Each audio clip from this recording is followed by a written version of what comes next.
Ketimbang G6, V30 adalah smartphone flagship LG yang sesungguhnya di tahun 2017 ini. Desainnya cantik, speknya kencang, kameranya menjanjikan. Pertanyaannya, apakah V30 bisa tampil memikat? Atau justru malah jadi flagship yang terlupakan?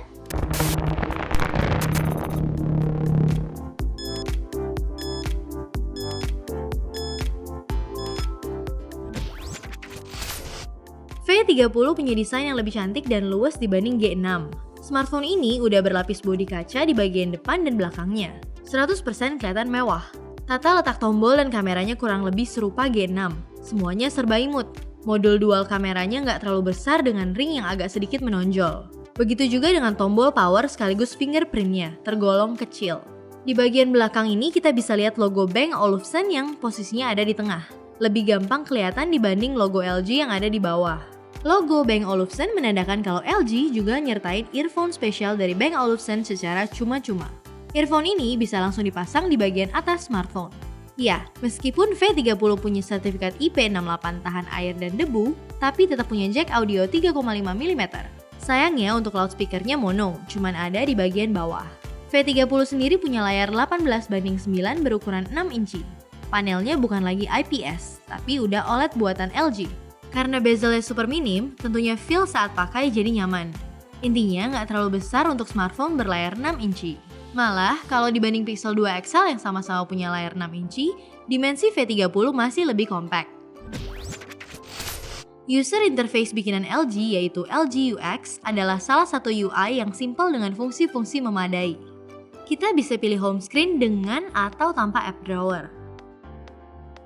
Kalau hobi nge-game, LG nyediain fitur khusus Game Tools. Saat main game, bakal ada icon Game Tools yang fungsinya bisa buat ambil screenshot, ubah tampilan layar jadi full screen, atau ubah resolusi dan frame rate.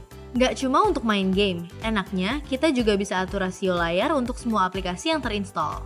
Di V30 ini, LG masih nyediain fitur Tap to Wake. Fitur ini bakal kepake banget dimana kita nggak perlu repot-repot tekan tombol power yang ada di belakang kalau males unlock pakai fingerprint. Sebagai gantinya, kita bisa unlock pakai wajah dengan tingkat akurasi yang biasa-biasa aja.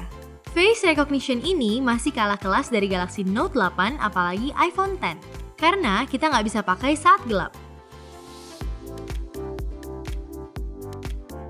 Fleksibilitas lain yang ditawarkan LG untuk memudahkan penggunaan antara lain letak tombol menu yang bisa ditukar, resolusi layar yang bisa diubah, dan karakter warna layar yang bisa di-adjust. Meneruskan tradisi yang dibawa G6, layar V30 juga punya always on display. Bisa nampilin jam, notifikasi, sampai kapasitas baterai. Oh ya, satu hal yang paling kami suka banget dari V30 adalah sensasi getarannya yang punya haptic feedback. Pas motret, buka app drawer, atau pas nekan tombol menu, sensasi getarannya beda-beda.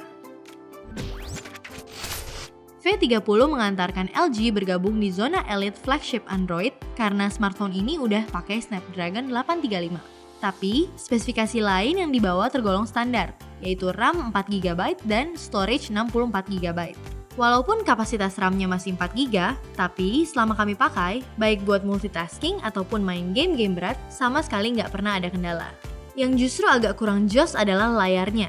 Sama kayak Pixel 2 XL, layar OLED LG V30 di atas kertas sangat menjanjikan. Resolusinya QHD+, bikin tampilannya super tajam. Tapi, nyatanya layar OLED ini punya kelemahan, yaitu efek pelangi atau kebiruan kalau dilihat dari sudut tertentu.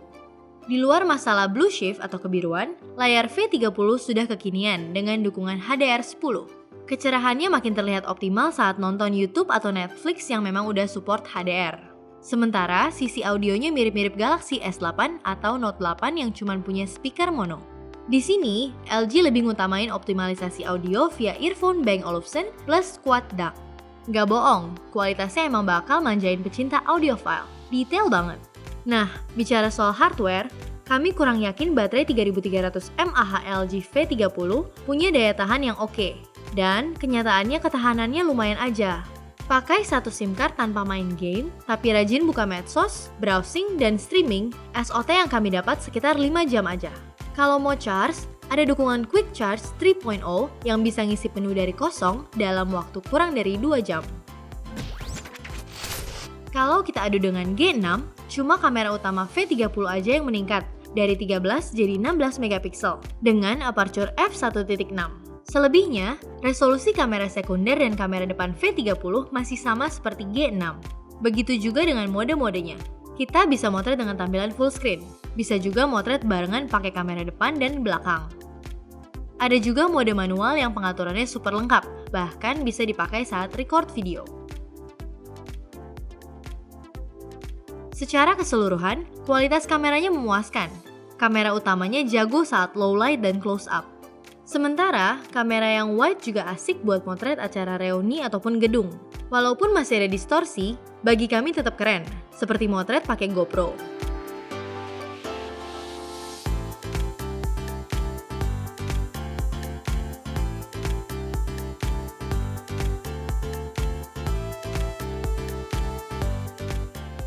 Tapi, lagi-lagi kalau kita bandingin G6, peningkatan yang paling terasa adalah fitur Sign Video buat bikin video sinematik 30 fps. Fitur ini membawa 15 live filter, plus kemampuan tracking zoom di titik fokus tertentu.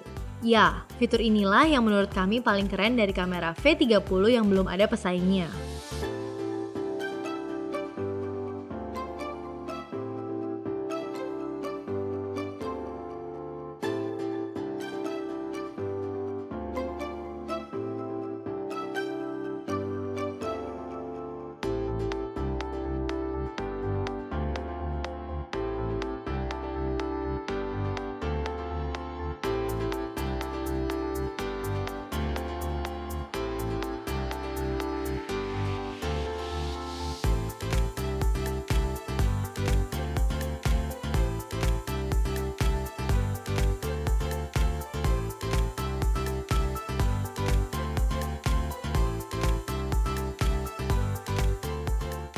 Beralih ke kamera depan, dengan berat hati kami katakan ini adalah kamera selfie terburuk yang ada di smartphone flagship. Resolusinya cuma 5 megapiksel, yang akibatnya foto wajah jadi jauh dari yang namanya detail.